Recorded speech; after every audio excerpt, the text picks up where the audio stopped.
Hey everybody, we're back doing the, yes, the best Philomena Cunk moments. If you're not familiar with her, did a video earlier on. What she does is she's making a documentary that's actually a mockumentary. So Philomena is a comedian, an actress, but she's excellent on her feet, and she interviews real historians or experts on particular subjects, and they're kind of in on it, but they have to answer basically her questions, or try to, and they're hilarious. So let's get into it. Who are you? I'm Ian Borden. I'm a professor of architecture at University College London. What is a building?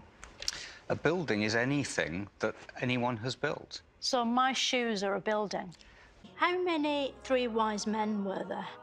Who knows? Oh. And Wait a minute. Okay, so there. I don't think we know how many wise men there are, or were. They are. I know they're magi. Magi, yes. And I know there were. Three gifts, but I don't know that we know how many there are. Maybe there are three, but I don't know. I don't think it says anything about that in the Bible. I don't understand bread sauce. It's a great way of making a really savoury sauce. Bread and sauce are two completely different things, aren't they? Well, they are, but you can grind the bread down and then cook it in milk to make a really good sauce. It just looks like sort of cheers. When Okay, I gotta give him credit. I have to give him credit for not really breaking there, but he does tend to just say what she feels, and okay. Henry died, Edward became king, aged just 9 years old. Edward died aged 15, the youngest anyone had ever died of old age. When you teach a kid Shakespeare... The youngest anyone had died of old age. Okay, that is obviously because generally people didn't have long lives. They didn't have inoculations, they didn't have good care at birth. So when you consider the amount of the population, and a lot of people died at birth, a lot of people died as children. When you average all of that in, the life expectancy is very, very low. So you see a lot of references to the past and about how people didn't live as long. There were some people that got lucky and lived to their 80s and 90s. I mean, you have John Adams, Thomas Jefferson as an example in the States. But they could very easily be struck down by something, and there were no great modern techniques. So despite all of us saying how we have rough healthcare, I mean, these are modern day problems. Most people did not have the basics just to deal with an everyday flu or a cold. They would do things like bloodletting, and it was very weird. So people didn't live as long as you might think. Do their heads grow physically bigger? no. It's comforting, isn't it, to realise we don't have nuclear weapons these days? Well, it depends who you mean by we. The British have got nuclear weapons and have recently indeed decided to increase the number of warheads that they possess. Yeah, but they're blanks, aren't they? They're full of blanks. No, not at all. No. These are fully capable missile systems with nuclear warheads. Many other states have them. I'm afraid that nuclear war and the threat of nuclear destruction remains very much with us.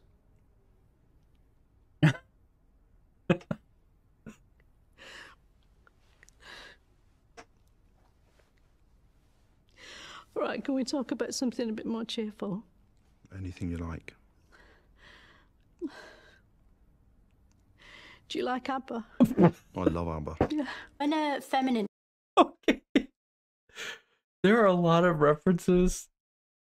There are two topics here. There's nuclear weapons, and then there's ABBA. There's a lot of references to I don't want to say modern, but more culturally known things that are going that have happened more recently, like ABBA. You would expect that. She brings conversations around to that. And when it comes to nuclear weapons, by the way, if you do see her, like, I think you just, I don't know, I only get to see these on Netflix. I think it's been around the BBC for a while, but she constantly brings back Pump Up the Jam all the time, and she has these references that are very out of the time period. So that being said, nuclear weapons, yes, they're out there, and there are a lot of them.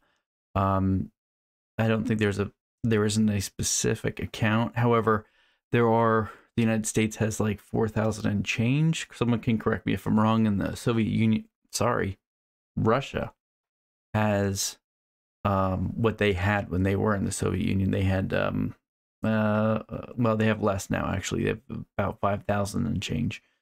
The only difference is that there are some smaller states like India, Pakistan. They've got nuclear warheads. That's kind of scary.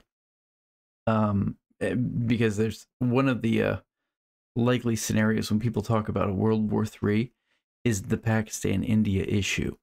And then, of course, just because that could be a powder keg. So nuclear weapons are a possible exchange there. Israel is not, I don't think they have come out and said we have nuclear weapons, but they do. It's sort of like a known secret. Everybody knows it, but nobody's going to say it. So what else? Britain has some. France has some. Britain has like, it's like a few hundred, and France has just a little bit more. And then where they're stationed. I mean, wherever we have bases, wherever the United States has bases, or NATO, I guess. So Germany definitely, maybe Italy. I don't know. I know maybe Turkey. But there you go. That's This looks in the mirror. Do they see an equal woman or a better woman? They quite often, feminism? Like all of us, look for what they want to see, and they look for what they hope to see. You see yourself back to front, don't you, in a mirror? But not upside down. Why is that? Well, hopefully, because that's the way that mirrors are designed. What power's a mirror? Sorry, you're not the mirrors expert, are you?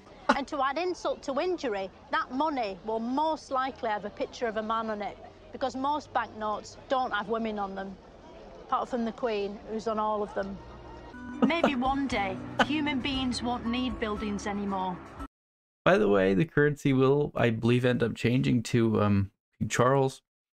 But yes, the Queen was on everything. Not in the United States. There was a question about having Harriet Tubman, I believe, on the $10 or $20 bill. I think it was 20. Excuse me. But that didn't happen. Unfortunate. Although, for that to happen, we'd probably need to evolve skins made of bricks. And that might take at least another 30 years. Macbeth is startled at dinner by the unexpected appearance of Banquo's ghost, played here for some reason by the letter H. Which of you have done this? But what was so great about Henry VIII? Why is he the king we all still remember, unlike, say, Richard V? Well, for one thing, he... I don't know of any Richard V. The fourth. Well, the third, I don't know much of. I'm not, Richard Lionheart was the first, and I don't think there was a Richard V. I'm pretty sure. Correct me if I'm wrong, but I don't think so. Was fat, so he takes up more room in the memory. So the Andromeda Galaxy is going to hit us. The Andromeda Galaxy? A whole galaxy is going to hit us? Yeah. On about the same time scale, actually. So could we fall down a black hole? Yeah, you could fall into one. Is that the same? Because I heard that you could be, There's the Milky Way, and then there's the Andromeda Galaxy. They're right next to each other. I mean, this is one way that the world could end, is that we're all just sucked off through a hole I mean, that must be terrible. Can you imagine what? Can you imagine being this guy and having to take all these innuendos? It would feel like to be sucked off through a hole. Yeah. Back in Queen Victorian times, women weren't allowed to vote, even though we had a female king. So some women formed a... Even though we had a female king. So she's talking about Queen Victoria. She has to be. Yeah, this makes sense because they're going to... I think they're getting into the suffrage... She's getting into suffragettes, that kind of thing. So what she's talking about is basically the Queen didn't do a whole lot to help the movement that was going on about women's rights, equal rights. Although she died at the turn of the century in like 01 or 02. It would be 1901 to 1902. Very interesting though. Gang called the suffragettes. Yeah, there you are. 1 in 20 people has been a victim of... The suffragettes. Something that we had to look into a little bit more in history. If you think you know your history, double check on what's written about the suffragettes. I mean, in the States, it goes along with the temperance movement, but there were a lot of angry women for the reasons, a lot of reasons. But you know, you can, like, when she says gang, she's not necessarily wrong. There were organized, violent things that happened. Yeah, they weren't like violence wasn't like all peaceful. You know, a lot of it was, but it wasn't all peaceful, especially in Britain. Crime, which means that 19 out of 20 people are criminals. Wait, what? Called the suffragettes. Sorry, I have to see this 1 again. in 20 people has been a victim of crime, which means 1 in that 20. 19 out of 20 people are criminals.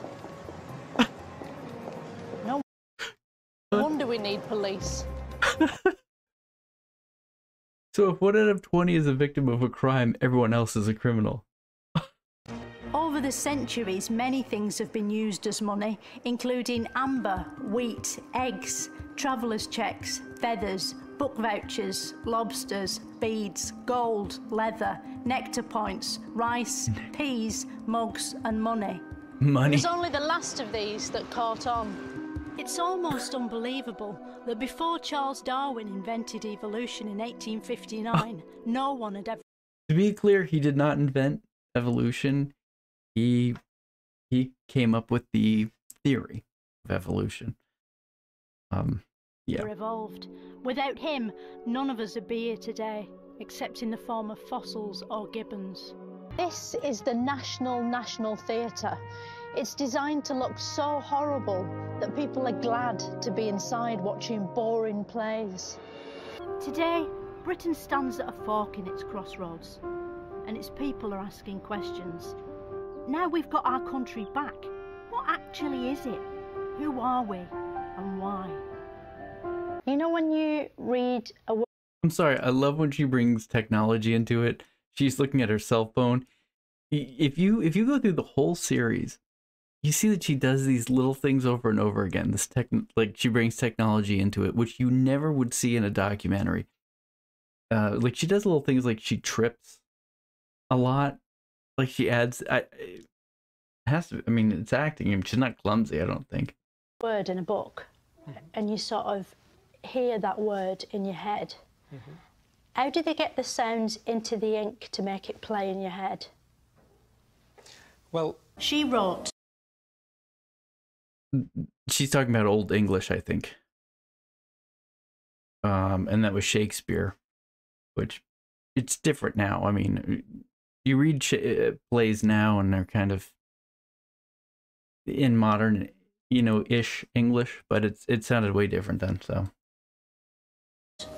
The world to an end will come in 1881, a claim which has recently been debunked by experts through a careful process of looking around and seeing the world still here.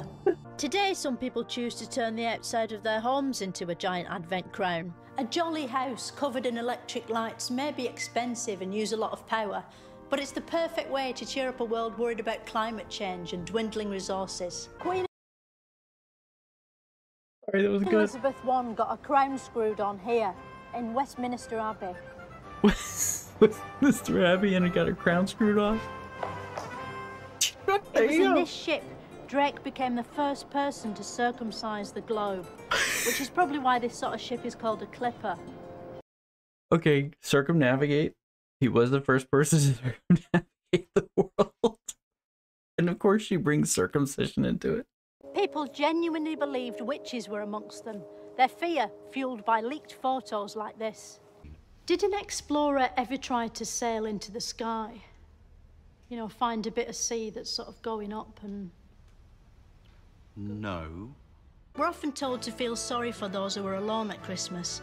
But these days, that's all of us, and it's brilliant. Why did Nelson always have one hand up his jumper? What was he doing up there? He'd lost most of his right arm, so... He did. The pagans celebrate... He did it. All right. So Nelson, Horatio Nelson, winner of the battle.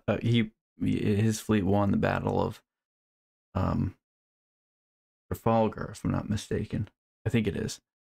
What else? I know he died at that battle, but he lost his arm before then. The solstice by cutting down holly and ivy and dragging it into their homes, along with a giant Yule log which they'd set fire to. It sounds rubbish, but with no app store to speak of, killing trees and plants was as good as entertainment got, even at Christmas. Despite being the stuff of nightmares, Santa is the world's most popular home intruder. But at Christmas 1914, there was a brief ceasefire. The fighting stopped. Soldiers got out of their holes and joined together in a place called No Man's Land, showing that even at moments of peace, men will still divide into two sides and try to beat one another. All right. That was funny. Okay, so yeah, there were a couple of truces that happened during World War I, and yeah, both sides did. I think there were really only, I mean, there were two that I know of. I did a video a while back actually on one, and this is years ago. I think it's still on the channel. The officers were not thrilled, but it was on Christmas, that kind of thing. And no, this is not made possible by Skillshare. All right, everybody, thank you so much for watching. Please leave a comment. I would love it if you'd subscribe. Maybe give me a thumbs up. Maybe tell some people about it. That'd be great. Have a great one. I'll see you in the next video.